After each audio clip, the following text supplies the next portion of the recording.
దేవుని బిడ్డలారా, ఈ సంవత్సరం ప్రభు మన నుంచి ఏం ఆశిస్తున్నారు? వాట్ ఈజ్ ఎక్స్పెక్టింగ్ ఫ్రమ్ అస్?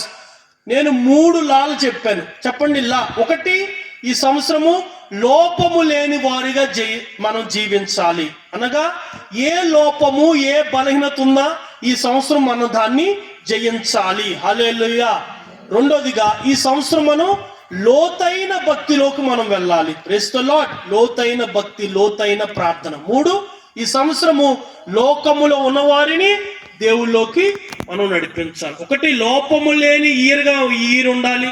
2, లోతైన భక్తిలోకి వెళ్ళాలి. 3, లోకములో ఉన్నవారిని ప్రభువులోకి నడిపించాలి. హల్లెలూయా. అయితే మొదటి విషయాన్ని మనం నేర్చుకున్నాం. ఒక వ్యక్తిలో ఒక లోపము, ఒక బలహీనత ఉంటే ఏమవుతుంది? 3 సార్లు జరిగినాయి. ఒకటి, లోపం ఏం చేస్తుంటే ఆ బలహీనత నీ సాక్ష్యాన్ని నువ్వు కోల్పోతావు, నీ సాక్ష్యాన్ని పోగొడుతుంది, నీ సాక్ష్యాన్ని నువ్వు కోల్పోతావు.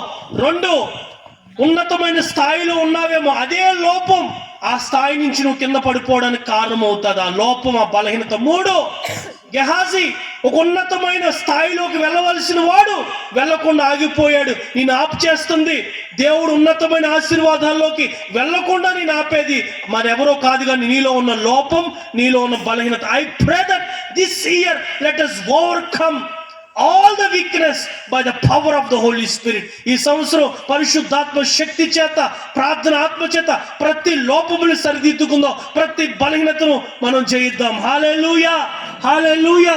Praise the Lord. This is my message.